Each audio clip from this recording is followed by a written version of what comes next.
Welcome back to the evening talk right here on Salam Media. And of course, inshallah, we get straight into our first story for tonight. Now, the African National Congress, the ANC, the governing party, is currently working towards two very important events in its annual calendar. Number one is the party's policy conference, which is planned for sometime in July. And of course, the December conference, that's the elective conference. It happens every 5 years. And that is where new party leadership is voted for.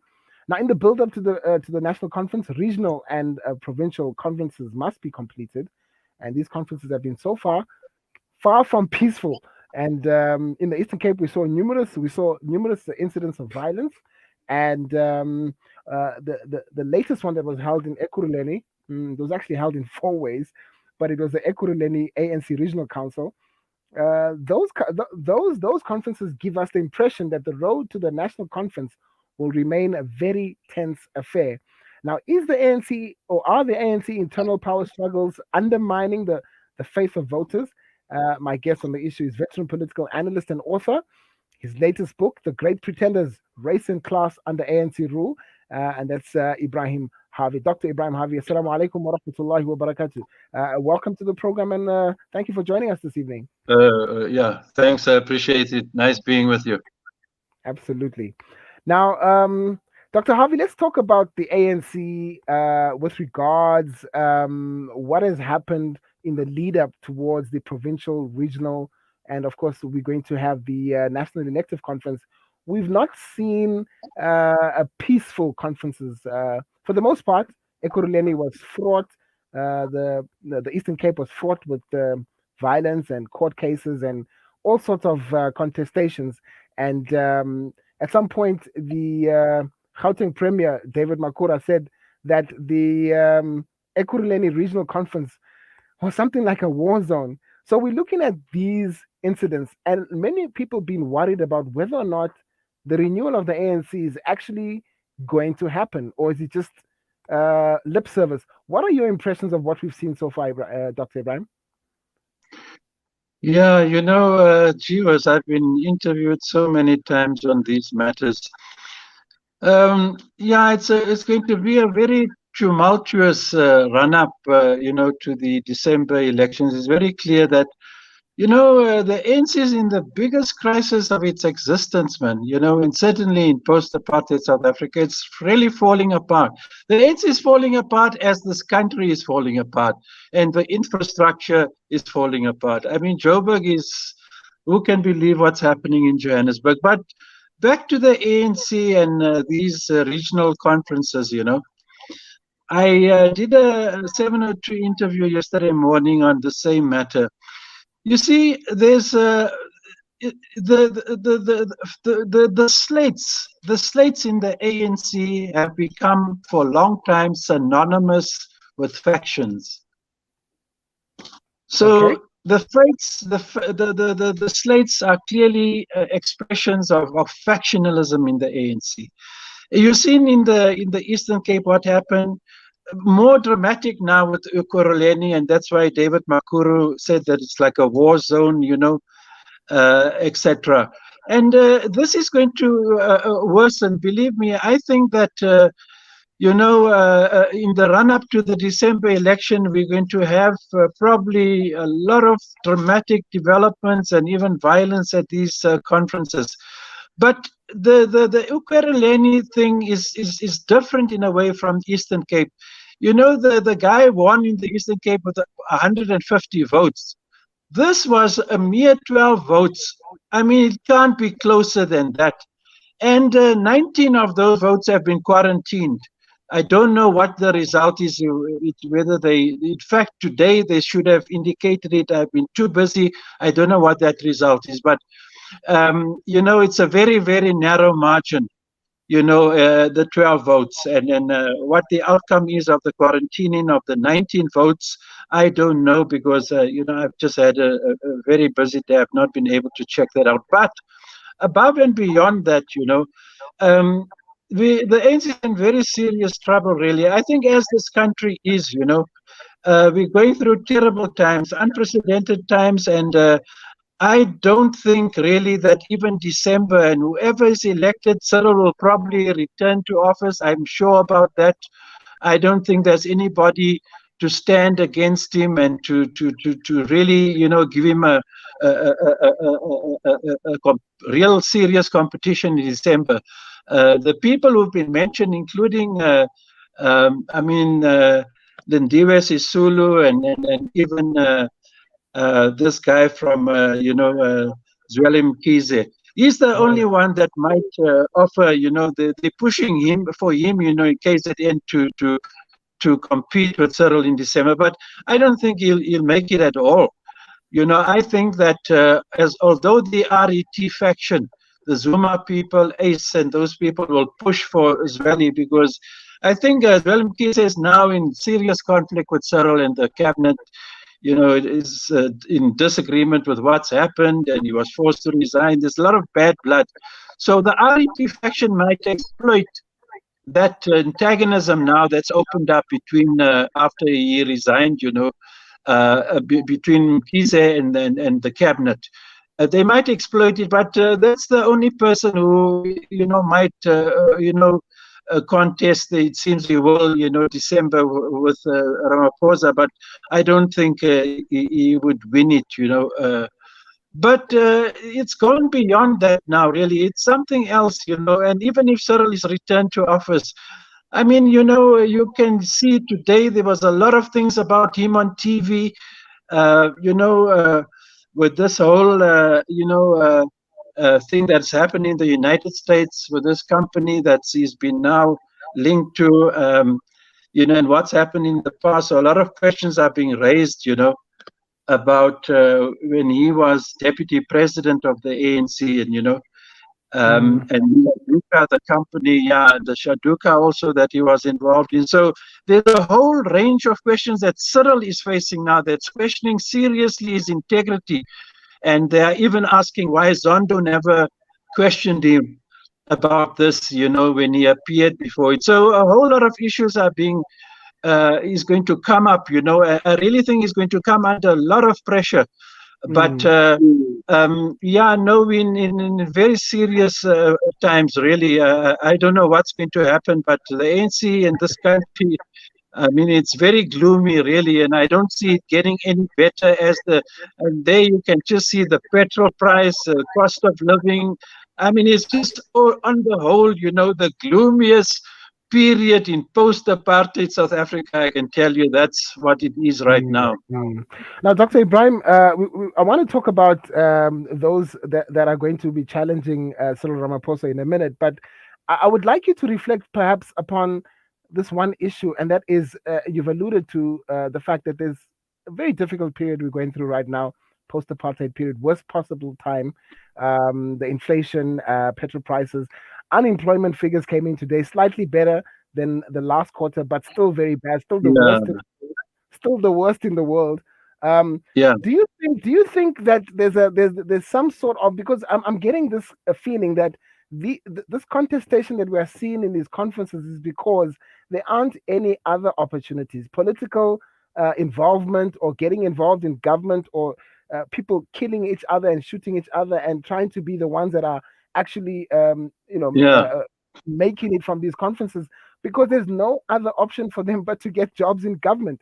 Is that a correct assessment of the situation? Well, it's possible that you might have heard the 702 interview I had yesterday because that's No, exactly I what didn't hear what it. came up. Yeah, what came up Okay. in that discussion, and I'll tell you, it's I said that it's an area that commentators and analysts don't probe. Why has the electoral conferences become so vicious? There is so much at stake because really, if you look at it, a lot of those people have never worked anywhere else. Right. A lot of these people don't have skills, educational qualifications, etc. They've been with the ANC. So if you don't get a job, you in one of the slates or get a job, you're in serious trouble. And as you've mentioned, we have this most serious, devastating unemployment crisis, and it's really in the Black African townships in particular. It's just devastating. What is going on in the black townships is incredible. You can't believe it. I mean, the irony of it all is that the apartheid period, I mean, we were politically involved, so we moved in and out of the black townships. Right. They were in incomparably, can you believe me saying that, incomparably better condition than they are now. Who can believe that? I mean, it's a mess. The townships, the sewerage is running. Everything has collapsed, man. The roads, everything. But this is a serious problem, and I think it's given this edge, this a lot of heated emotions and violence, and it's this thing about, if you don't get into a slate, and a job, or some position in local government or whichever level of the state or government, and you're unemployed, it's a very serious thing. And I don't think that we're probing sufficiently the material conditions, the poverty, unemployment, and these people are not highly skilled people. I can tell you now, a lot of the people in the ANC, often if they counselors or whatever, that's the only job they've ever had, since 1994, and they get recycled from one department to another, cabinet minister. This is what's happened. And a really serious problem with the level of skills, qualifications, and experience of even leading cadres in the ANC. I mean, what did these guys, when they came back into the country, come from? What did they have? Very little, and this lack of intellectual capital, I believe has affected how they govern this country. And how they've dealt with so many issues. It's just a lack of capacity, a lack of leadership in the ANC, And I don't want to get into it now, but I can tell you now from my own experience, formal qualifications play a big role, in one's understanding and grasp of politics, and especially when you're in the state and government, But it's an area thing we should maybe talk of another time. But so that's the reason why, if they don't get into the ANC, but it's not just a job. It's linked to tenders and money and resources and corruption and lots of things. It's not just merely drawing a salary. No, that thing is now linked to tenders and so many things, So it's gone beyond that than just a job. But that's putting it at its worst, is that Right. if they don't get onto a slate and you don't get a job or placement, I mean, it's very gloomy in the townships. It's terrible, the worst social crisis in the township. So I'm sure it plays a role in the desperation, and then how violent and combustible these electoral conferences have become, Absolutely. Now, Dr. Harvey, I know that it's still early days for us to start looking at the national elective conference in December in terms of how things are likely to go. Now, in 2017 at Nasrec, we saw pretty dramatically David Mabuza coming in with his votes from the Mpumalanga bloc and voting for Cyril Ramaphosa, who was then obviously to become the president of the party and the president of the country. So now, looking forward to December this year, do you think the deputy president position of the ANC is still open, or do you feel that perhaps Didi Mabuza will be able to go get onto that slate and become? The reason why I'm asking that is because whoever is the deputy president of the ANC at this conference will become the next president after the next election, and that is an important consideration, isn't it? No, you won't necessarily become president. Okay. It's not an ipso facto thing that if you be the deputy president, you'll necessarily become president of the ANC. Kgalema Motlanthe was deputy president of the ANC. He never ended up being. Right. It's not a foregone conclusion that if you're assured of the presidency if you're a deputy president of the ANC. But not many people are giving attention to who's going to end up or nominated for deputy president. I think everybody is and it's surely probably as time passes towards December, it will become an issue with the factions, and so who will be nominated and so on. But thus far, it's just been a question. And even the regions that have come out, in support, like the Eastern Cape came out, the guy who won it there, wanting Cyril to return for a second term, in December, and a couple of other provinces, regions. But very little attention has been, devoted to who will, come in, as Ramaphosa's deputy. I'm certain that Cyril will take it in December, but I don't think, it's featured so far. Okay. Well, Yeah. certainly from what I know, it's not been a prominent issue. But I think as we move towards December, probably Right. from July, August, after the policy conference, I think after the policy conference, this thing will really, the tempo will pick up, Right. towards December, yeah. Okay. Let me ask you this, and this is my final question, Dr. Harvey. I mean, we saw in the 2021 local government elections, the ANC losing out on major metros in Gauteng, and of course, they almost lost the major metro in KZN. But looking towards 2024, I know that this elective conference is actually gearing up towards the general election, which will be taking place in 2024. Do you also see the ANC losing some of its support in terms of the 50%, the psychological barrier of the 50%? Yeah, no, man. I've did a few pieces, and I've got a column at News 24, and I've been talking about it. Really, if you look at the ANC and what's happening in the ANC, how in the country, I mean, but the big question is that even if they drop below 50 and they lose the 2024, which is really a big possibility, the way things are going, I don't foresee, I don't exclude the possibility that the ANC will lose 2024. But you need to pose a bigger question, which is what we don't do. Because as much as the ANC is doing a bad job, and there's a whole massive outpouring of anger against the ANC in so many respects, particularly the corruption, and besides services, everything, man, is who replaces the ANC? Is that if the ANC is knocked out in 2002, what then? That's the thing that we're not looking sufficiently at. So who will the DA come? We settle, we're dealing with coalition politics for years to come, because you can see at local level, this is what's been happening. And whether in fact that pattern will repeat itself at a wider national level if the ANC loses the 2024. That's the only alternative, is to go into coalition politics. But besides the ANC as a ruling party, it's faltering, it's declining rapidly, and it might well lose power in 2024. But the official opposition, the DA, is itself in serious trouble. I mean, the most important black leaders have resigned now 2 weeks ago, another resignation.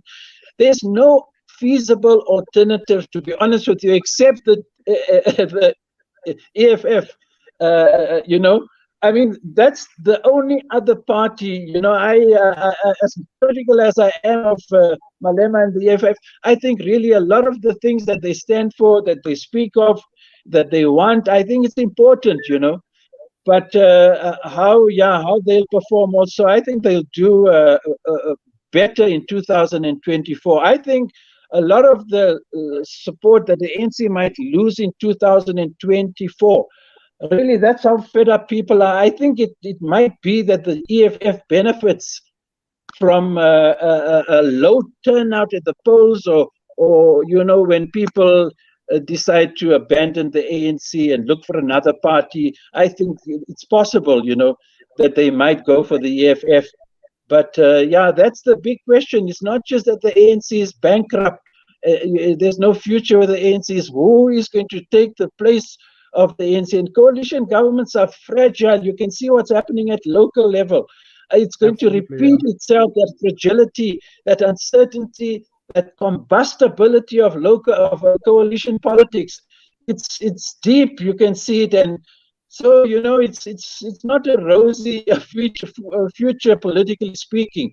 Even if the ANC should lose power in 2024, the question is what then? Who Right. Yeah. Dr. Harvey, as always, a great pleasure to have you on the program. Just want to remind the viewers and the listeners that your book is still out, "The Great Pretenders: Race and Class Under ANC Rule," readily available at all good bookstores. Thank you so much again, Dr. Harvey, and hopefully Thanks, we'll Ben. speak I soon. appreciate it. All right, Thank then. you. Okay. Thank you. Thank you. Good Bye. evening. All right, that was Dr. Harvey there, veteran political analyst and author. Of course, as we mentioned, he doesn't sound very optimistic for South Africa's future, and he believes that the political class has let down the country. What do you feel? Send us your comments. You certainly can by calling us by using our WhatsApp number 061 766 or you can tweet at Salam Media, also on other platforms, Facebook, as well as online streaming. Okay, we're going to take a listen to one of the ANC Youth League members who was talking about renewal. I want you to listen to this clip in the context of what myself and Dr. Harvey were talking about, the renewal of the ANC.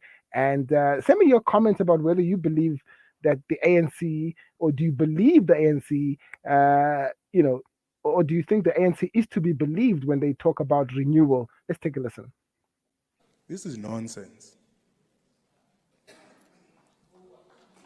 This is nonsense because what the subcommittee is arguing, it says, surely a branch of the ANC located in a ward cannot be in good standing if water is not flowing from the taps, if there are no books at school, if there is no medication at a clinic, if we can't account for the state of infrastructure in the ward. So when we speak about organizational renewal, we need to consider the possibility of imposing an inventory on each branch of the ANC that says, for you to be in good standing, you have to give us a consistent account of the state of infrastructure in your ward. You have to give us an account of the number of enrollments in the local schools.